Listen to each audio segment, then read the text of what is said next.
అర్థమవుతుంది. ఈ రోజున ప్రపంచంలో క్రిస్మస్ అనేక మంది జరుపుకుంటున్నారా లేదా చెప్పండి. ఇంకా ఒక అతిశయోక్తి ఏంటి, అతిశయోక్తి కాదు ఇది, ప్రపంచం అంతా జరుపుకుంటున్నారు క్రిస్మస్ని. అతిశయోక్తి కాదు. ఈవెన్ నేను న్యూస్లో కూడా ఈ మాటలు విన్నాను. కొంతమంది న్యూస్ రీడర్స్, యాంకర్స్ చెప్తున్న మాటలు, అది చిన్న వీడియో క్లిప్పింగ్లు ఏమన్నారంటే కొన్ని పండగలని ప్రస్తావించారు. ఆ పండగల పేర్లు నేను చెప్పదలుచుకోలేదు. అవి కొంతమంది చేసుకుంటారు, ఈ పండగ ఇంతమంది చేసుకుంటారు. కానీ ఒక పండుగ ఉంది, ఇది ప్రపంచమంతా చేసుకుంటారు అని చెప్పింది ఆమె. నిజంగా నాకు చాలా సంతోషం వేసింది. నిజమే కదా, ఈ క్రిస్మస్ని అందరూ చేసుకుంటారు. అయితే ఎలా చేసుకుంటారనేది కావాలి. బాబు, పండగ చేసుకోవటం ఇంపార్టెంటా, ఆ పండగని ఎలా చేసుకోవటం అనేది ఇంపార్టెంటా చెప్పండి. అది ఇప్పుడు ఎలా చేసుకుంటున్నారనేటువంటి కోణంలోకి వస్తే, పండగ అందరూ చేసుకుంటున్నారులే కానీ ఎలా చేసుకుంటున్నారనేటువంటి కోణంలోకి వస్తే మనకి కనీసం ఒక 2, 3, 4, 5 గుంపులు ఉన్నారు. వారిని చూసినప్పుడు ఈరోజు ప్రపంచం కూడా అలాగే చేసుకుంటున్నారని మనకు అర్థమవుతుంది. ఓకే, చూద్దాం ఆ గుంపులు, చూద్దాం బైబిల్లోంచి. ఆ గుంపుల్లో మనమే గుంపులో ఉన్నామో కూడా, ఎలా చేసుకుంటున్నామో కూడా చూద్దాం ఈ యొక్క క్రిస్మస్ని. మత్తయి రాసిన సువార్త 2వ అధ్యాయము 1వ వచనం నుంచి మనం చదువుదాం. రాజైన హేరోదు దినముల యందు యోదయ దేశపు బెత్లెహేములో యేసు పుట్టిన పిమ్మట, ఇదిగో తూర్పు దేశపు జ్ఞానులు యెరూషలేమునకు వచ్చి, యూదుల రాజుగా పుట్టినవాడు ఎక్కడనున్నాడు, తూర్పు దిక్కున మేము ఆయన నక్షత్రము చూచి ఆయనను పూజింపవచ్చితమని చెప్పిరి. హేరోదు రాజు ఈ సంగతి విన్నప్పుడు అతడును అతనితో కూడా యెరూషలేము వారందరూ కలవరపడిరి. కాబట్టి రాజు ప్రధాన యాజకులను, ప్రజల్లో నుండి శాస్త్రులను అందరినీ సమకూర్చి క్రీస్తు ఎక్కడ పుట్టినని వారిని అడిగాను. అందుకు వారు యోదయ బెత్లెహేములోనే. చాలు. ఓకే, ఇప్పుడు మొట్టమొదటి గుంపు క్రిస్మస్ చేసుకుంటున్న వారిలో మొట్టమొదటి గుంపు ఎవరో తెలుసండి. వాళ్ళ నిజానికి క్రైస్తవులుగానే ఉంటారు, కానీ క్రైస్తవ కుటుంబాల్లోనే పుడతారు. కానీ అసలు యేసు ప్రభు ఎందుకు వచ్చాడో, అసలు వచ్చాడో, నిజంగా వచ్చాడో లేదో తెలీదు, ఎందుకు వచ్చాడో కూడా ఏమీ తెలీదు, అసలు ఏమీ తెలియదు అనమాట.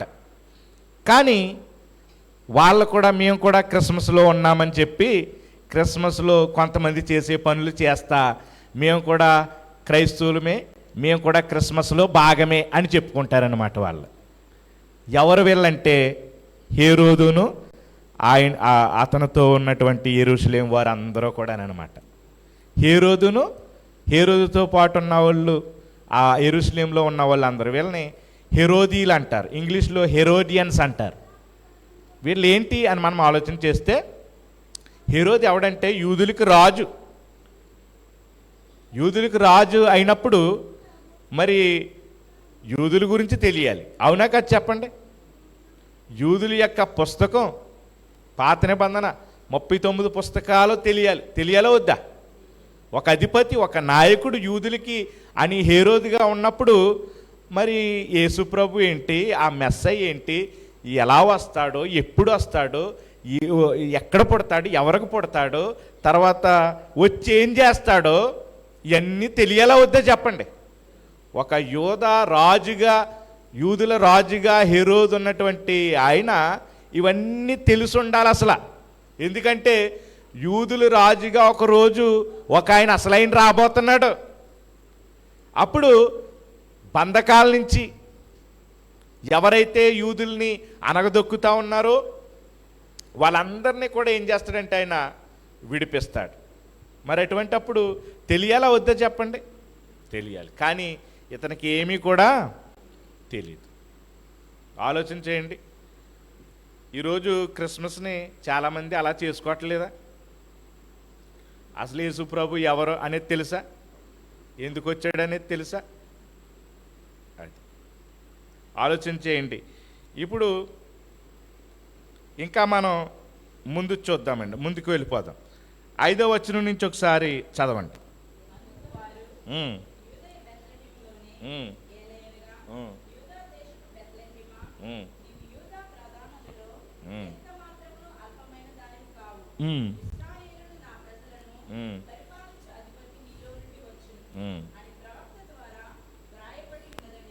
చాలు చాలు. ఇక్కడ రెండో గుంపు ఎవరంటే, ఏమండి, వాళ్ళకన్నీ తెలుసు. వాళ్ళకి యేసుప్రభు ఎక్కడ పుడతాడో, ఎవరికి పుడతాడో, ఎందుకు పుడతాడో అన్నీ తెలుసు. కానీ వాళ్ళు ప్రాక్టికల్ లైఫ్ అనేది లేదనమాట. అంటే యేసుప్రభువుని మనం సెలబ్రేట్ చేసుకుందాం అనేటువంటి విషయం అసలు ఏమీ లేదు వాళ్ళకి. ఎవరు వీళ్ళంటే ప్రధాన యాజకులు, ఇంకెవరండి? శాస్త్రులు. ప్రజల్లో ఉన్నటువంటి శాస్త్రులు, అలాగనే ప్రధాన యాజకులు. వీళ్ళకి నిజానికి పాత నిబంధన అంతా తెలుసండి, మెస్సీ గురించి అంతా తెలుసు. యేసు ప్రభు అసలు ఎవరో, ఇప్పుడు వస్తాడు, ఎలా వస్తాడు, ఎవరికి పుడతాడు, ఏం చేస్తాడని అన్నీ తెలుసు. కానీ ఒకసారి మీరు ఆలోచన చేయండి, ఆ ప్రధాన యాజకులు కానీ శాస్త్రులు కానీ యేసు ప్రభు పుట్టిన చోటుకి వెళ్ళి మరి అక్కడ ఆయన్ని పూజించి మొక్కి నువ్వు దేవుడు అయ్యా అని ఇతరులకు కూడా ఆయన గురించి చెప్పినటువంటి సందర్భం ఉందా చెప్పండి? చెప్పారమ్మా? శాస్త్రులను, తర్వాత యాజకులను. అది ఈ రెండో గుంపు అనమాట. ఏంటంటే వాళ్ళు ఎవరంటే కేవలం తలలో ఒక రకంగా బ్రెయిన్, ఒక హెడ్ నాలెడ్జ్ అనమాట. వాళ్ళకి కేవలం అన్నీ తెలుసు అనమాట. క్రిస్మస్, యేసుప్రభు గురించి, బైబిల్ గురించి అంటే టకటకటకమని అన్నీ చెప్పేస్తారు. ఇది రెండో గుంపు. మూడో గుంపులోకి కూడా వెళ్దాం. మూడో గుంపుని చూద్దాం. వాళ్ళు ఎవరంటే ఇంకెవరు? ముందే చదివేశాం మనం 2వ అధ్యాయం 1వ వచనంలో. ఎవరంటే వాళ్ళు తూర్పు దేశపు జ్ఞానులు. వాళ్ళకి నిజానికి పెద్ద సమాచారం ఏమీ లేదు. కొంతమంది అంటారు, ఓహో యాకోబులో నక్షత్రం అని, అది గనక ఏమన్నా తెలిసిందేమో వాళ్ళకి. అంతకంటే ప్రాముఖ్యంగా ఒక విశిష్టమైనటువంటి యూనిక్ స్టార్ని వాళ్ళు చూశారు, నక్షత్రం. అది ఆయన నక్షత్రం అని తెలుసుకుని ఆయన నక్షత్రం పుట్టిందంటే కంపల్సరీగా గొప్పోడు పుట్టాడు, ఆయన సామాన్యుడు కాదు, మేము పూజించదగిన వ్యక్తి అనుకున్నారు వాళ్ళు. మరి హేరోదు దగ్గరికి వచ్చి ఏమని చెప్పారండి వాళ్ళు? మేము ఆయన్ని ఏం చేయాలని వచ్చామండి? చూసి వెళ్ళిపోదామనా, లేకపోతే పూజిందామనా? పూజించడం అంటే మనిషిని పూజింతారా, లేకపోతే దేవుణ్ణి పూజింతారా? అది దేవుణ్ణి పూజింతారు. అంటే అర్థం చేసుకోండి విషయం, పుట్టినవాడు దేవుడు కాబట్టి ఆయన కోసం మేము ఎన్ని రోజులైనా, ఎన్ని నెలలైనా, ఒకవేళ సంవత్సరాలైనా కానీ ఆ తారని మేము ఎలా వెళ్తుందో అలా మేము వెంబడించి మేము తప్పనిసరిగా ఆ దేవుణ్ణి చూసి, ఆ మనిషిగా పుట్టినటువంటి ఆ దేవుణ్ణి చూసి మేము పూజించి అప్పుడు మేము వెళ్తాం. అది మా టార్గెట్ అనుకున్నారనమాట. ఇప్పుడు ఈ మూడో రకమైనటువంటి గుంపు ఎవరంటే వాళ్ళకి తెలియకపోయినా తెలుసుకుని వారు వచ్చి యేసు ప్రభువుని పూజించారు. ఇప్పుడు చెప్పండి, ఈ మూడు గుంపుల్లో ఎవరు శ్రేష్ఠులు చెప్పండి? అందుకనే వాళ్ళకి జ్ఞానులని పేరు ఇవ్వబడ్డది. లేకపోతే వాళ్ళకి పేర్లున్నా కానీ కేవలం జ్ఞానులని ఎందుకు పిలిచారంటే వాళ్ళు నిజమైనటువంటి క్రిస్మస్ని చేశారు. ఈ ముగ్గురిని చూసినప్పుడు మనకి అదే అర్థమైందనమాట అండి. ఈ ముగ్గురిని చూసినప్పుడు అందుకనే ఒక ఆయన ఇలా అంటాడు, నేను ఆయన యొక్క మాటలు రాసుకున్నాను. ఆర్సి స్ప్రౌల్ గారు ఏమన్నారంటే, what we celebrate at Christmas is not so much the birth of a baby but the incarnation of God himself. అంటే అర్థం ఏంటంటే, క్రిస్మస్లో మనం ఆనందించి పండగ చేసుకునేది ఒక పసి పిల్లోడు పుట్టాడని కాదు, అక్కడ పసి బాలుడి యొక్క పుట్టుకని కాదు మనం సెలబ్రేట్ చేసుకోవాల్సింది. ఈరోజు మనం ఆ రోజు జ్ఞానులు మరి పిల్లోడు పుట్టాడు కాబట్టే సెలబ్రేట్ చేసుకున్నారు వాళ్ళు. కానీ అంతకు మించి కూడా పూజించారంటే బాలుణ్ణి వాళ్ళు ఏమర్థం చేసుకున్నారండి? కేవలం ఒక పిల్లోడు పుట్టాడని అంటే మరి వాళ్ళు పూజించేవారా చెప్పండి? లేదు. మరి ఆ పిల్లోడు సాధారణమైనటువంటి వ్యక్తి కాదు అని అనుకున్నారు. కాబట్టి వాళ్ళు నిజానికి ఆ పుట్టినటువంటి పిల్లోడిని పసిబాలుడిగా చూడలేదు కాబట్టి పసిబాలుడిగా చూడలేదు, కానీ ఇన్కార్నేషన్ ఆఫ్ గాడ్ హిమ్సెల్ఫ్ అని చూసారు. అంటే దేవుడే శరీరధారిగా వచ్చాడని చూశారనమాట. అందుకని వారు పిల్లోడు, వయసులో చిన్నోడు అని లేకోకుండా వారు మోకాళ్ళలోని సాష్టాంగపడి వాళ్ళలో పూజించారనమాట. గొప్ప గొప్ప విలువైన బహుమతులు ఆయనకి అర్పించారనమాట. దేవుని మాట విని మళ్ళీ వెనక్కి హేరోదు కనపడకుండా వెనక్కి వెళ్ళిపోయారు. ఆలోచన చేయండి ఒక్కసారి. ఇక్కడ నేను చెప్పాలనుకున్నది ఏంటంటే, ఈ రోజున జ్ఞానులు బాలుడిగా ఆయన్ని పరిగణించకుండా దేవుడిగా పరిగణించి పూజించారు 2000 సంవత్సరాల క్రితం. ఈరోజు ఆయన గొప్ప దేవుడిగా మనకు కనపడతా ఉంటే, ఆయన దేవుడిగా కాకోకుండా ఒక పసిబాలుడిగా ఇంకా ఆయన్ని చేసి మనం ఏం చేస్తున్నామండి? పూజిస్తున్నాం. అంటే మనం కాదేమోలేండి, కానీ కొంతమంది రోమన్ కెథాలిసిజంలో ఇంకా ఆయన్ని బాలుడిగానే చూస్తున్నారు. ఆలోచన చేయండి. ఇంకొక మాట కూడా నేను డస్టిన్ బెంజ్ అనే దైవజనుడు ఏమన్నాడు తెలుసా? మంచి మంచి వేదాంతులు వీళ్ళ మాటలు మీరు వినాలి. ఏమన్నాడంటే ఆయన, మేంజర్ ఈజ్ ఎంప్టీ. పశువుల తొట్టి ఖాళీగా ఉంది, అవునా కదా? Cross is empty. సిలువు కూడా ఖాళీగానే ఉంది. ఇంకా మనం సిలువు మీద యేసుప్రభు బొమ్మ పెడతారనుకున్నాను. రోమన్ కెథాలిసిజం వారు యేసుప్రభు బొమ్మ ఉంటుంది సిలువు మీద. మన మన మన సిలువ ఎంప్టీ, వాళ్ళ సిలువ మీద ఇంకా ఉంటాడనమాట. Tomb is empty. ఆయన్ని పెట్టినటువంటి సమాధి కూడా ఎలా ఉంది? ఖాళీగా ఉంది. But the throne is occupied for eternity. కానీ ఆయన సింహాసనం మాత్రం శాశ్వత కాలం, యుగ యుగాలు కూడా ఆయన యొక్క సింహాసనం ఎప్పుడు ఆయన కూర్చునే ఉంటాడు. మీకు ఏ యేసుప్రభు కావాలి చెప్పండి? పశువుల తొట్టులో పడుకున్నటువంటి పసిబాలుడుగా ఉన్నటువంటి యేసుప్రభు కావాలా? సిలువు మీద వేలాడుతున్నటువంటి యేసుప్రభు కావాలా? ఇంకా సమాధిలో ఉండేటువంటి యేసుప్రభు కావాలా? లేకపోతే తిరిగి లేచి ఆరోహణమై వెళ్ళిపోయి సింహాసనం మీద కూర్చుని యుగ యుగములు ఏలేటువంటి యేసుప్రభు కావాలా? ఇప్పుడు యూదుల రాజుగా పుట్టినవాడు ఎక్కడా అని వచ్చాడంటే అర్థం ఏంటో తెలుసా?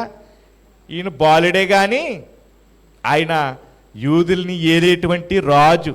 ఆ రాజు సామాన్యమైనటువంటి వాడు కాదు. పాత నిబంధనలో మరి ఎంతో ప్రవచనాత్మకంగా ఇశ్రాయేలీల్ని యుగ యుగాలు పరిపాలించేటువంటి రాజు వస్తున్నాడు అనేటువంటి మాట చెప్పారు. ఇప్పుడు ఈ మాట చదివాం కదా, శాస్త్రులు పరిసయ్యులకి ఈ యొక్క వచనం బాగా తెలుసు. అందుకు వారు ఏలయనగా ఇది అందుకు వారు యోదయ బెత్లెహేములోనే అని చెప్పేశారు. ఎలా చెప్పేశారంటే లేఖనాల్లోకి వెళ్ళారు. ఏలయనగా యోదయ బెత్లెహేమా, యోదయ దేశ బెత్లెహేమా, నువ్వు యోధా ప్రధానులలో ఎంత మాత్రమును అల్పమైన దానవు కావు. ఇశ్రాయేలు నా ప్రజలను పరిపాలించు అధిపతి నీలో నుండి వచ్చును. కానీ ఇప్పుడు మీకా 5:2 చదవండి. అక్కడ ఎలా పరిపాలిస్తాడో చూస్తాం. ఆయన యొక్క బెత్లెహేము ఎఫ్రతా, యోదావారి కుటుంబముల్లో నీవు స్వల్ప గ్రామమైనను నా కొరకు ఇశ్రాయేలీయులను ఏలబోవాడు నీలో నుండి వచ్చును. ఎలా వెళ్తాడంట ఆయన? ఇప్పుడు అది అసలైంది. ఈయన మెస్సయ్య అని చెప్పడానికి ఆ మాటలు మనకి చాలా ప్రాముఖ్యం. అది పురాతన కాలం మొదలుకుని, అంటే ఎప్పుడు అసలు ఇటర్నిటీ పాస్ట్ అంటారు దాన్ని. పురాతన కాలం మొదలుకొని శాశ్వత కాలం వరకు ఆయన ప్రత్యక్షం అవుచుండేనంటే ఆయన ఏళ్తాడు. ఆయన యొక్క ఒక రకంగా ఆయన యుగ యుగములు ఏలును. ఆయన యుగ యుగములు ఏలును. ఆయన రాజ్యముకు అంతము లేదు. మరియతోటి ఆ మాటే చెప్తాడు కదా గాబ్రియేలుతో. అవునా కదా చెప్పండి? His throne is for ever and ever. ఇప్పుడు ఈ మూడు గుంపులను మనం మనసులో పెట్టుకుని ఒక్కసారి మళ్ళీ ప్రారంభానికి వస్తాం. ప్రారంభానికి వచ్చినప్పుడు మొదటి వ్యక్తిని, వారి గుంపుని ఎవరు చూసామండి మనం? హేరోదు రాజుని. తర్వాత రాజుతో పాటు ఉన్నటువంటి కొంతమంది యెరూషలేములో ఉన్నటువంటి వారు హేరోదీలు అన్నాం. వాళ్ళు ఏంటంటే ఒక రకంగా చూడండి, వాళ్ళ గురించి ఒకసారి చూద్దాం. యూదుల రాజుగా పుట్టినవాడు ఎక్కడా అని ఇది అంతా అడిగినప్పుడు 3వ వచనంలో ఏమంటున్నాడు? హేరోదు రాజు ఈ సంగతి విన్నప్పుడు అతడును అతనితో కూడా యెరూషలేము వారందరూ కలవరపడ్డారు. అంటే అర్థం ఏంటో చూడండి. కలవరం ఎందుకని పడ్డారంటే వాళ్ళకి ఏమీ తెలియదు. అసలు నేను కాదు రాజుని, అసలైన రాజు ఆయన ఉన్నాడు, ఆయన రాబోతున్నాడు. ఆయన వచ్చినప్పుడు నేను తాత్కాలికంగా ఉన్నాను, కానీ ఆయన వచ్చినటువంటి వాడు అసలైనటువంటి అధిపతి, రాజులకు రాజు, ప్రభువులకు ప్రభు, ఆయన యుగ యుగాలు ఏళ్తాడు. నేను తప్పుకోవాలి, ఆయన కూర్చుని ఏళ్తాడు అనేది తెలియాలి అసలు ఇతనికి. లేఖనాలు ఏమీ తెలియవు. కాబట్టి రాజు ఏం చేశాడో తెలుసా? ఇది నిజమేనా, ఇలా జరుగుతుందా అని ఈయనకి తెలియదు. అందుకనే కొంచెం వాక్యం తెలిసిన వాళ్ళని, ఆ యాజకుల్ని, ప్రధాన యాజకుల్ని, శాస్త్రుల్ని పిలిపించాడండి. ఈరోజు నేను మిమ్మల్ని అడుగుతున్నానండి, ప్రాముఖ్యంగా యవనస్తుల్ని అడుగుతున్నాను. మన యవనస్తులు అందరూ కూడా చక్కటి కార్యక్రమాలన్నీ చేస్తున్నారు కదా. ఏమేం కార్యక్రమాలంటే అసలు బెత్లెహేముని మొత్తం దించేస్తారు కదా.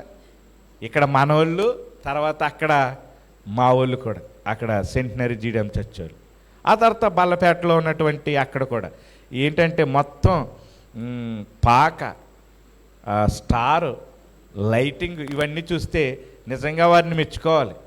డిసెంబర్ 1 కూడా రాకముందే వీళ్ళందరూ ఎంత ప్రయాసపడి కష్టపడుతున్నారండి. చాలా మంచిది. నేను ఆ వయసులోనూ ఈ లైటింగ్లు ఇలాంటివి ఏమీ పెద్దగా లేవు. ఇప్పుడు వచ్చేసినాయి కానీ అన్నీ డిజిటల్, అంతా కూడా బ్లూటూత్, అవునా కదా. మా టైంలో మామూలుగా ఉండేవి.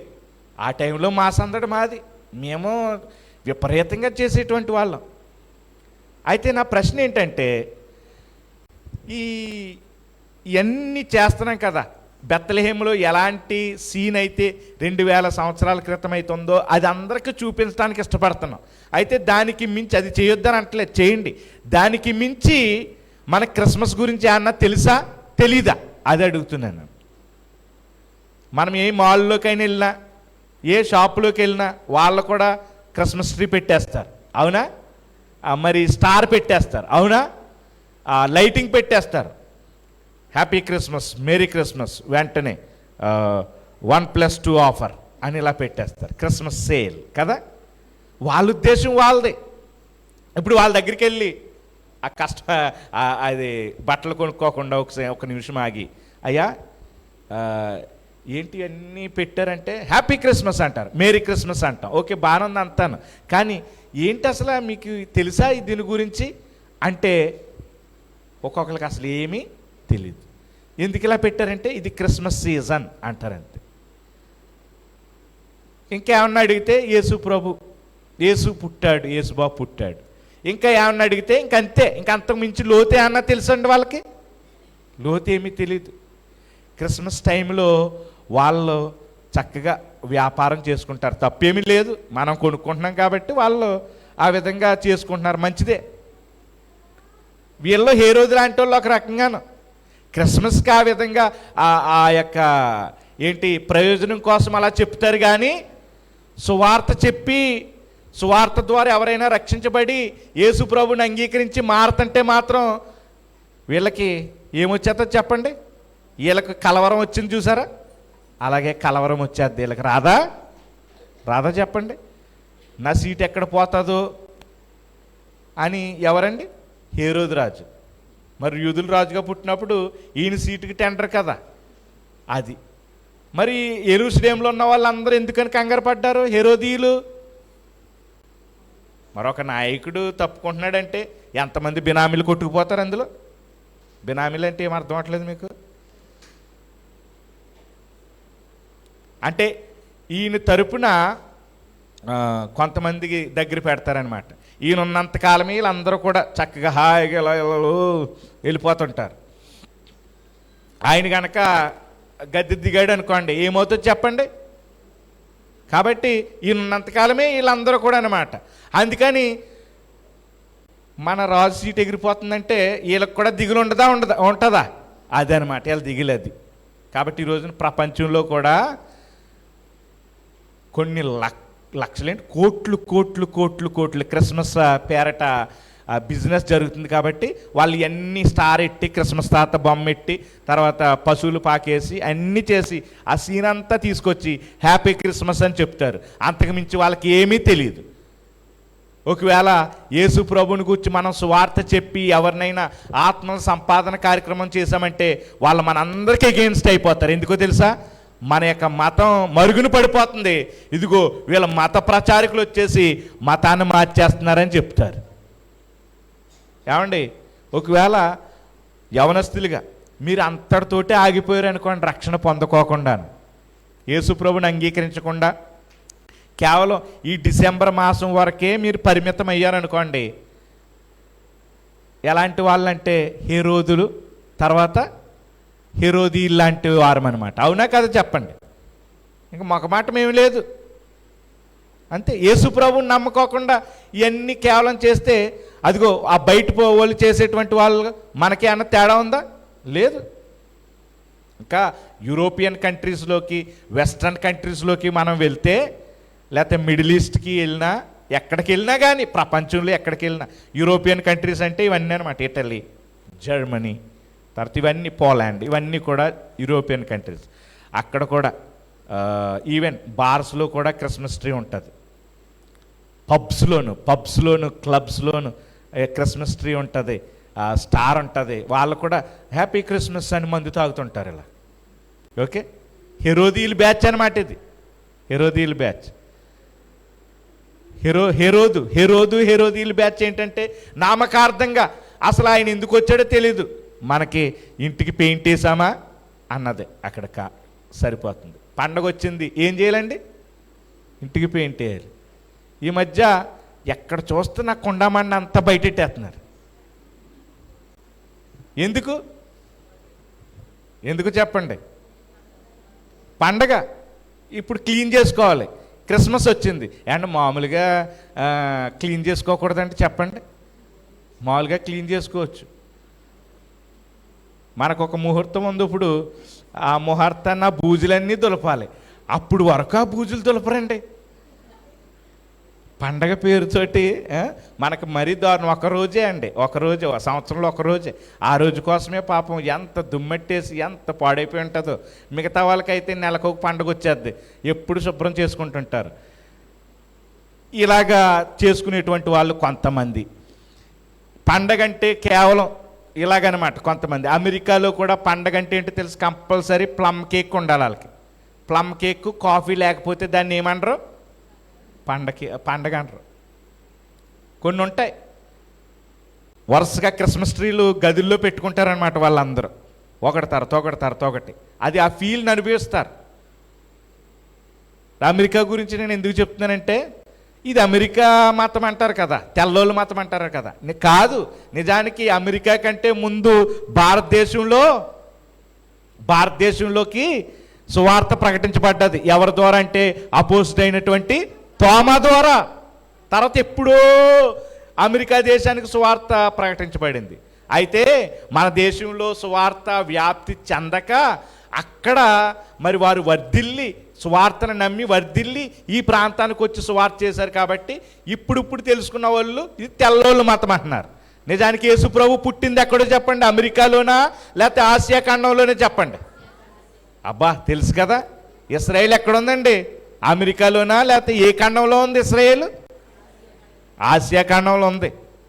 కాబట్టి ఎవరైనా ఇది విదేశీ మతం అంటే ఎవరు కూడా ఒప్పుకోకూడదు. ఇస్రాయేల్ ఆసియాలో ఉన్నది. ఈ విషయం మనం తెలుసుకోవాలి. ఇంకా హెరోదీలాగా ఉంటే ఎలాగంటే చెప్పండి? ఇది మొదటి గుంపు. ఇప్పుడు రెండో గుంపులోనికి వద్దాం. ఎవరంటే వాళ్ళు ప్రధాన యాజకులను శాస్త్రులను. వాళ్ళకి బైబిలు ఆదికాండం మొదటి అధ్యాయం మొదటి వచనం నుండి మలాకీ గ్రంథం చివరి వచనం వరకు తెలుసు. ఏముందో అన్నీ చెప్పేస్తారు. హెడ్ నాలెడ్జ్ అనమాట. ఈ హెరోదికి తెలీదు, కలవరపడిపోతున్నాడు. నిజమా, నా తర్వాత ఇంకొకడు అసలైనడు వస్తాడా, ఆయన ఎవరు ఏంటి ఎక్కడ నిజమేనా అని ఈయనకి తెలీదు. తెలిసిన వాళ్ళని పిలిచాడు. వీళ్ళు ఎప్పుడు పట్టిస్తూనే ఉంటారు కదా, వీళ్ళకి తెలుసు ఎక్కడ పుట్టుతాడు అనేది ప్రశ్న అడిగాడు అనమాట. ఇక్కడ హేరోదు బెత్లెహేంలో పుడతాడు అన్నటువంటి మాట వెంటనే వాళ్ళ లేఖనాలు తీసుకుని మీకా 5:2 ప్రకారంగా చెప్పేశారు. ఒకవేళ హేరోదు ఎవరికి పుడతాడు అని అడిగితే కూడా తక్కువని వాళ్ళు యెషయా గ్రంథం 7 అధ్యాయము 14 కూడా తిప్పేస్తారు. చదవవసరం లేదులేండి, ఇవన్నీ కంటత వాక్యాలు. ఇదిగో కన్యక గర్భవతి అయి ఎవరికి పుడతాడో కూడా చెప్పేస్తాడు అనమాట అడిగితేని. ఇప్పుడు ఏమేమి చూసామండి, ఎక్కడ పుడతాడో చూసాం, తర్వాత ఎవరికి పుడతాడని చూసాం, తర్వాత ఇంకా మనం చూస్తే ఏ గోత్రంలోంచి వస్తాడో కూడా చెప్పేయచ్చు.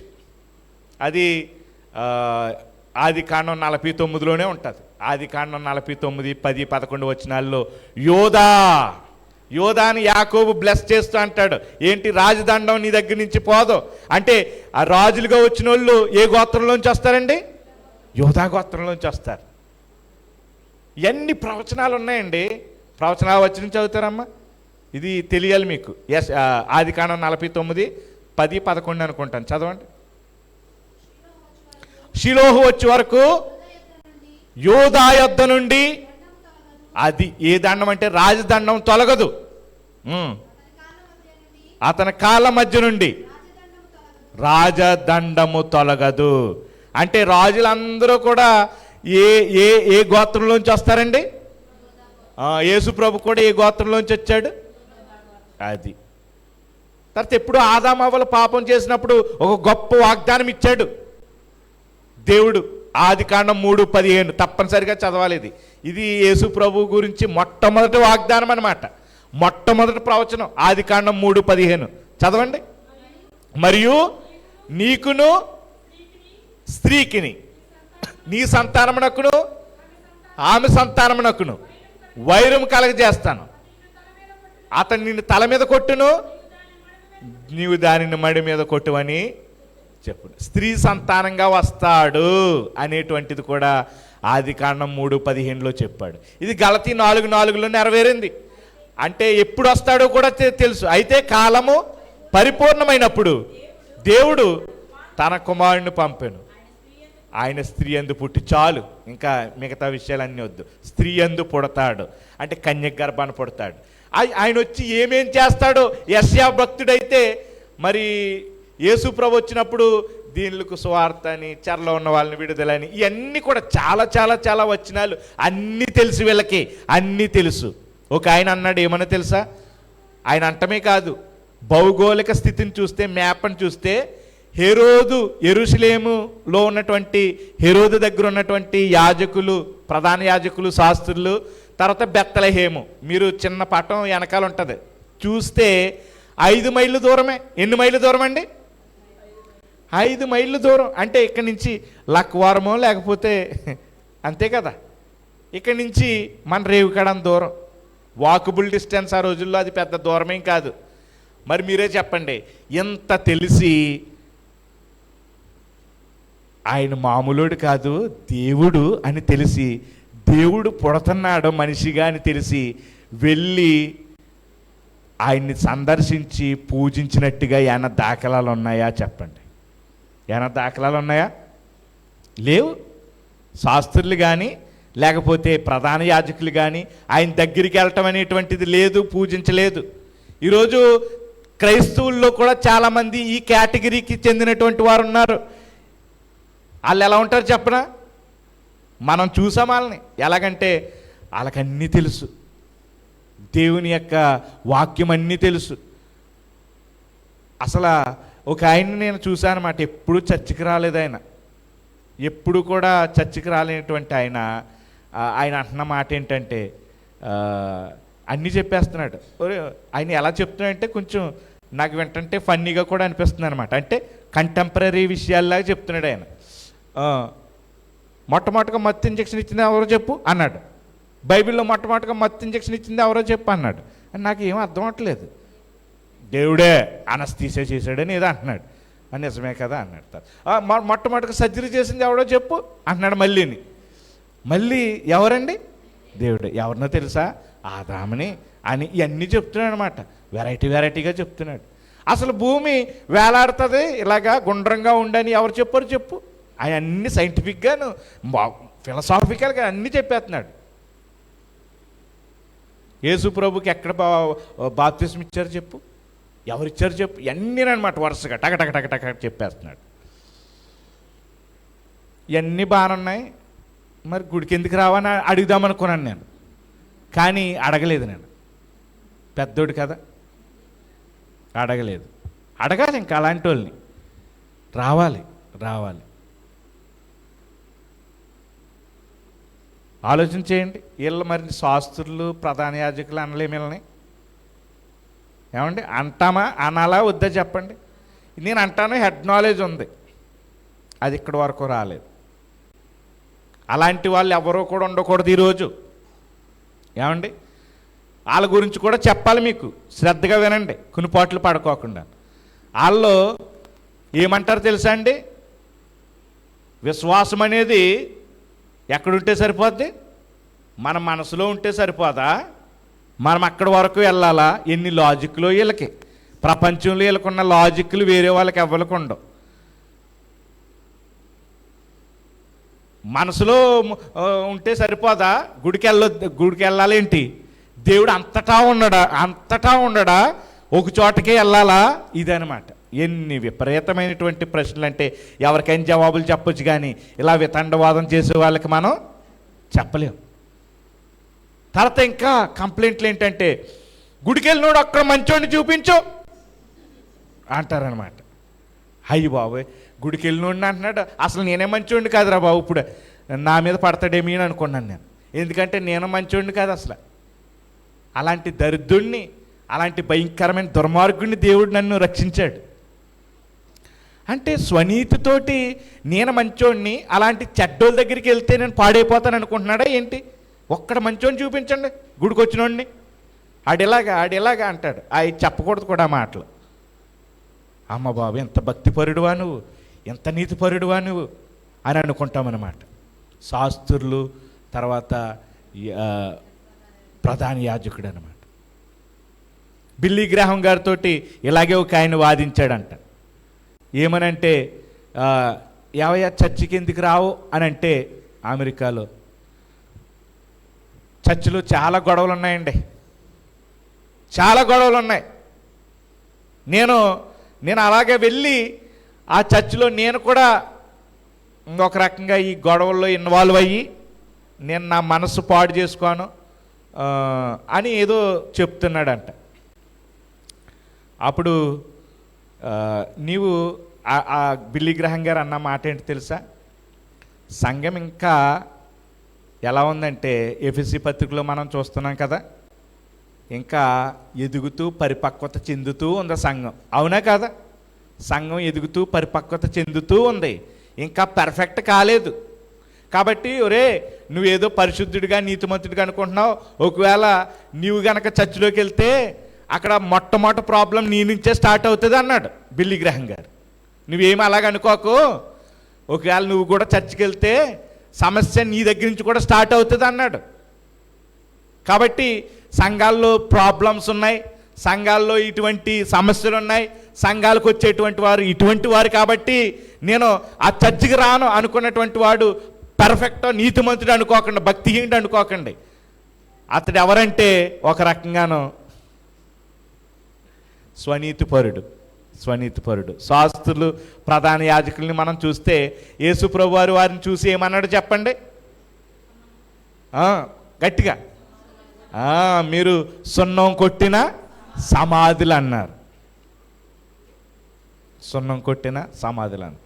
చర్చ్ అంటే ఏమి కాదండి, సంఘం అంటే ఏంటో తెలుసా? యేసు ప్రభు రక్తం చేత పాపులుగా ఉన్నటువంటి వారిని పరిశుద్ధంగా చేసినటువంటి వారిని ఏమంటారు చెప్పండి? సంఘం అంటారు. అంతే. మన ద్వారా పరిశుద్ధులం అవ్వలేదు. ఆయన రక్తం ద్వారా పరిశుద్ధులుగా చేయబడ్డాం, మనం పరిశుద్ధులుగా పిలువబడ్డాం మనం. అది అంతేగాని మన నీతిని బట్టి, భక్తి జీవితాన్ని బట్టి, మనం చేసిన మంచి క్రియలను బట్టి మనం పరిశుద్ధులం అవ్వలేదు. అది గొప్ప సంగతి క్రిస్టియానిటీలో ఉన్నటువంటిది. పెళ్ళి కూడా ఏంటండి? పెళ్ళి కూడా ఏంటో తెలుసా? ఇద్దరు పాపుల మధ్యన, అది కూడా ఇద్దరు రక్షించబడినటువంటి పాపుల మధ్యన జరిగే కార్యక్రమం పెళ్ళంటే. అర్థమవుతుందా? పెళ్ళిలో ఎవరైనా మీరు పర్ఫెక్ట్ ఏమంటారు, పర్ఫెక్ట్ స్పౌస్ని కోరుకుంటున్నారు ఎవరైనా ఇక్కడ? పర్ఫెక్ట్ స్పౌస్ అంటే ఏంటండి? ఏ లోపము లేని పరిపూర్ణంగా ఉన్నటువంటి సహకారి నాకు కావాలి అని అనుకుంటున్నారు ఎవరైనా? అసంభవం, అది అసంభవం. లోపాలు ఒకరికొకరు సరిదిద్దుకుంటూ ఏం చేయాలండి? సాగించాలి. అందుకనే ఒక ఆయన అన్నాడు, marriage is between two saved sinners అన్నారన్నమాట. Two saved sinners. అది కాబట్టి ఆలోచించేయండి. కాబట్టి వివాహ వ్యవస్థ ఎలా ఉంటుంది, సంఘం ఇలాగుంటుంది. కాబట్టి దాన్ని మనం ద్వేషించకూడదు. ఎందుకంటే ప్రపంచంలో రెండు కడతా ఉన్నాడు దేవుడు ఇప్పుడు. అదేంటంటే మొట్టమొదటిగా వివాహ వ్యవస్థ, రెండోది ఏంటి చెప్పండి? సంఘ వ్యవస్థ. ఈ రెండు వ్యవస్థలనే కడుతున్నాడు. ఈ రెండు వ్యవస్థలో మొట్టమొదటిగా వివాహం జరిగించబడినటువంటి ఇద్దరు కూడా రక్షించబడిన వాళ్ళు వచ్చి ఎక్కడ చేరతారు చెప్పండి? సంఘంలో చేరతారు. అప్పుడు అది సంఘం అవుతుంది. అన్ని కుటుంబాలు కలిస్తే సంఘం అవుతుంది. కాబట్టి ఒక రకంగా దాడి ఎక్కడి నుంచి చేసుకుంటూ వస్తున్నాడు అపవాదిగాడు?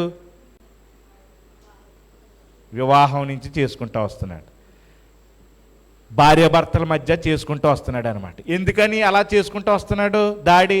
ఒకవేళ సింగిల్గా ఉన్నటువంటి, లేకపోతే ఈ యొక్క ఏకాంతంగా ఉన్నటువంటి భార్యాభర్తల మీద దాడి చేస్తే గనక ఎక్కడ దాడి జరుగుతుంది అంటే అల్టిమేట్గాను సంఘం మీద దాడి జరుగుతుంది. కాబట్టి ఎందుకు ఈ రెండు వ్యవస్థల మీద ఇంత దాడి ఈరోజు అని ఎవరైనా ఆలోచన చేస్తుంటే కనుక మర్చిపోకండి, జ్ఞాపకం చేసుకోండి. ఈ రెండు కూడా దేవుడు కడుతున్నటువంటి వ్యవస్థలు. ఈ రెండు వ్యవస్థల మీదే ఏం జరుగుతుందండి? దాడి జరుగుతుంది. ఇంకా దాని గురించి మాట్లాడితే నా టాపిక్ వేరే అయిపోతుంది. నా టాపిక్ ఏంటంటే ఇప్పుడు అంతా తెలుసు కానీ దేవునికి మన హృదయాన్ని సమర్పించు, దేవుని దగ్గరికి రావటానికి కానీ ఇష్టపడు. ఒక ఆయన అన్నాడు, పరలోకాన్ని ఒక జానడ దూరంలో మిస్ అయిపోతున్నారండి చాలామంది అన్నాడు. పరలోకాన్ని ఎంత దూరంలో మిస్ అయిపోతున్నారు? ఆ జాన ఎక్కడి నుంచి ఎక్కడికో కాదు. నేను చాలాసార్లు చెప్పి ఉంటాను, మళ్ళీ చెప్తున్నాను. ఇదిగో ఇంతే జాన. బుర్ర నుంచి ఎక్కడికండి? హృదయం. ఇక్కడ అంతా ఉంది కానీ అది కాస్త ఇక్కడికి దిగట్లేదు అనమాట. ఇక్కడికి దిగితే నమ్మి ఆయన దగ్గరికి వెళ్ళి ఏం చేస్తామండి? ప్రణమిల్లి ఆయన దేవుడు అని చెప్పి పూజిస్తాం. శాస్త్రులు తర్వాత ఆ ప్రధాన యాజకులు ఆ పని చేయలేదండి. వాళ్ళకంత నాలెడ్జ్ ఉంది. ఆలోచించేయండి. ఇక మూడో విషయానికి వచ్చేస్తాం. మూడో గుంపు మనం ఆల్రెడీ చూసేసుకున్నాం. రాజైన హీరోది కాదు, ఎవరండి? జ్ఞానులు. మొట్టమొదటికి ఒక విషయం, జ్ఞానులు ఇక్కడ ముగ్గురని లేదు. చరిత్ర ఏదో పుస్తకంలోనూ వాళ్ళ యొక్క పేర్లు రాశారు. అయితే ఇక్కడ అది లేదు కాబట్టి మనకు అవసరం లేదు. వాళ్ళ పేర్లు మనకు తెలియకపోయినా వాళ్ళని దేవుని వాక్యంలో మత్తయి గారు జ్ఞానులని సంబోధించాడు. ఎందుకో తెలుసా? ఈ లోకంలో ప్రాముఖ్యమైన దానికోసం వాళ్ళు వెతికిలాడారు. అది రెండు రకాల మనుషులు ఉంటారు ఈ లోకంలో. వెతికిలాడేటువంటి వాళ్ళు, ఈ లోకంలో వెతికిలాడేవారు ఎలాంటి వాళ్ళు ఉంటారండి? రెండు రకాలుగా. తాజాగా పోయిన శుక్రవారమే చెప్పాను ఆ మెసేజ్ నేను. ఏంటంటే ఒకటి కేవలం భౌతికమైన విషయాలు, అల్పమైన విషయాలు, తర్వాత ఇంతలో కనపడి అంతలో మాయమైపోయేటువంటి అశాశ్వతమైన విషయాల కోసం వెతుకుతారు. ఇంకొక గుంపు ఉంటారు. వాళ్ళు ఎవరంటే శాశ్వతమైన వాటి కోసం వెతుకుతారు. ఈ వెతికే వాళ్ళు ఎలాంటి వాళ్ళంటే రేపేమి తిందుము, రేపేమి త్రాగుదుము, రేపేమి ధరించుకుందుము అనేటువంటిదే ఉంటుందన్నమాట. అందుకనే ఒక ధనవంతుడు బాగా సంపాదించుకున్న తర్వాత ఏమన్నాడు చెప్పండి? తినుము త్రాగుము సుఖించుము, అంతే. ఈ లైఫ్ ఇదే అనమాట. ఎపిక్యూరియన్లు అనేటువంటి వాళ్ళు ఉండేవారు ఆ రోజుల్లో ఏంటి వాళ్ళ యొక్క ఫిలాసఫీ అంటే ఇక మనిషి చనిపోయిన తర్వాత ఇంకేమీ లేదు, ఏదైనా కానీ ఈ భూమి మీదే స్వర్గం కానీ నరకం కానీ. అలాంటి కాన్సెప్ట్ ఇక్కడ మనలో చాలామందికి లేదా చెప్పండి? ఇక్కడే స్వర్గం, మనం ఇక్కడ అనుభవించగలిగినంత అనుభవించేయాలంతే. ఈ రోజున నేను కొన్ని చూస్తూ ఉంటాను, ఏంటంటే మల్టీ మిలీనియర్స్ క్లబ్ అని ఉంటుంది. మల్టీ మిలీనియర్స్ క్లబ్ అంటే పెద్ద పెద్ద పెద్ద పెద్ద కోటీశ్వర్లు వాళ్ళ గుంపు అనమాట. వాళ్ళని ఊరికినే ఎవరిని రానివ్వరు వాళ్ళని. వాళ్ళ యొక్క నినాదం ఏంటో తెలుసా? ఇదే, నా ప్రాణమా తినుము త్రాగుము సుఖించము. వాళ్ళు వేసుకునేటువంటి డ్రెస్, నేను మంచి వేసుకోవద్దు అంటలేదండి, చక్కగా ఉండాలి మనం. వాళ్ళు వేసుకునే డ్రెస్, వాళ్ళు తినే ఫుడ్ మంచి తినొద్దని కూడా నేను అంటలేదండి, చక్కటి తినాలి. కానీ అక్కడికి మనం వెళ్ళి చూస్తే అంతా కూడా శాటనిజం కనపడుతుంది. అక్కడికి మీరు వెళ్ళారంటే వెళ్ళలేదు, కానీ నువ్వు మల్టీ మిలియనీర్ అవుతావా అని వస్తారనమాట వాళ్ళు. ఈ మధ్య జూముల్లోనూ వాటిల్లోనూ తెగ వాళ్ళు ఏంటంటే టెంప్ట్ చేస్తూ ఉంటారు, ఎంతకాలం ఇలా ఉంటావు నువ్వు అని నీలాంటి వాళ్ళని నాలాంటి వాళ్ళని ప్రేరేపిస్తారనమాట. ప్రేరేపించి నిజానికి మనం అలాగే ఉంటాం, వాళ్ళు మాత్రం ఎదిగిపోతారు. కానీ వాళ్ళు ఎదిగిపోయేది ఎవరి డబ్బుతో చెప్పండి? ఎవరి డబ్బుతోటి? అది అలాగ ప్రేరేపితం చేసి వాళ్ళు ఒక పాష్ లైఫ్ని ఎంజాయ్ చేస్తారనమాట. వాళ్ళ నినాదం ఇదే, ఇంకా ఎవడు చూసి వచ్చాడు ఇది అంతాను, ఎంజాయ్ చేయి, తిను తాగు సుఖించు. చాలామంది ఈ రోజున అదే నినాదంతో జీవిస్తూ ఉన్నారు. కానీ జ్ఞానులు ఎందుకయ్యారంటే, జ్ఞానులు వినండి, వీళ్ళు యూదుల రాజుగా పుట్టినవాడు ఎక్కడా ఈ ప్రశ్న వేసుకున్నారు. అది శాశ్వతమైనటువంటి దాని గురించి ఆలోచించేటువంటి ప్రశ్న. ఈ ప్రశ్న వేసి మనకి చరిత్ర చెప్తుంది ఏమనంటే, దాదాపు 2 సంవత్సరాలు వీరు ఏం చేశారు తెలుసా? ఆ తార వెనకాలే ప్రయాణించారు. అర్థమవుతుందండి? ఎన్ని సంవత్సరాలు ప్రయాణించారు ఈ తార వెనకాల? అది. కానీ మనం నేటివిటీ సీన్ అంటే ఆ పాకేసి పెడతాం కదా, ఆ పాకేసి మనం ఆ యొక్క క్రీస్తు పుట్టిక నాటికలో కానీ, లేకపోతే మనం చూపించేటువంటి ఆ నేటివిటీ సీన్లో కానీ మొట్టమొదటిగా ఎవరు వస్తారంటే గొల్లలు వస్తారు. ముందు ఇక్కడ యేసుప్రభు, యోసేపు, మరియా ఉంటారు తొట్టులోను. తర్వాత గొల్లలు అందరూ వస్తారు. ఇదంతా కూడా భలే మైండ్లో అలా ఫిక్స్ అయిపోద్ది కదా. ఈవెన్ కరుణామైడ్లో కూడా అలాగే చేసినట్టున్నాడు. తర్వాత ఇటువైపున ఎవరెవరు వస్తారండి? చీరలు కట్టుకుని వచ్చేవాళ్ళం అప్పుడు మేము, ఇలాగ ఒకరి తర్వాత ఒకరు పాట అయ్యక ముందు వచ్చేవాళ్ళం అన్నమాట. భలే ఉంటుంది. ఎక్కడికంటే ఆ తొట్టికాడకే వచ్చేసేవాళ్ళు. కానీ అది వాస్తవం కాదనమాట, వాస్తవం కాదు. వాళ్ళు ఇంట్లోనికి వచ్చారు. అప్పటికి ఆ యొక్క గ్రీక్ పదం చూస్తే అది పసిబాలుడు కాదు. గొల్లలు లేకపోతే గొర్రెల కాపర్లు పూజించబడినప్పుడు ఉపయోగించిన పదం అది పసిబాలుడు అనమాట, పసికందు అనమాట గ్రీక్ పదం. జ్ఞానులు వచ్చినప్పటికీ 2 సంవత్సరాలు అయిపోయినటువంటి బాబు అనమాట. మత్తయి సువార్త 2వ అధ్యాయము 9వ వచనంలో ఏమనుందో చూద్దాం. వారు రాజు మాట విని బయలుదేరిపోవచుండగా, ఇదిగో తూర్పు దేశమున వారు చూచిన నక్షత్రము ఆ శిశువు ఉండిన చోటు మీదుగా వచ్చి నిలిచి వరకు వారికి ముందుగా నడిచాను. వారు ఆ నక్షత్రమును చూచి అత్యానందభరితులై ఇంటిలోనికి వచ్చి, ఇప్పుడు తొట్టి లేదు ఇక్కడ, ఇంట్లోనికి వచ్చి తల్లి అయిన మరియను ఆ శిశువును చూచి సాగిలిపడి, మళ్ళీ ఇక్కడ ఆయనను పూజించనే మాట ఉంది కదా, అది కూడా మీరు ఆయనను అనేటువంటి మాటను మీరు చాలా జాగ్రత్తగా ఉండాలి. చాలామంది ఇక్కడ మరి తల్లి అయిన మరియను అలాగనే బాలుణ్ణి చూసి ఇద్దరిని పూజించారు అన్నట్టుగా అనుకోవటలేదు. ఇక్కడ ఆ యొక్క మాటను బట్టి, ఆయనను పూజించిననేటువంటి ఆ మాటను బట్టి పూజార్హుడు ఎవరో చెప్పండి? కేవలం యేసు ప్రభువారే.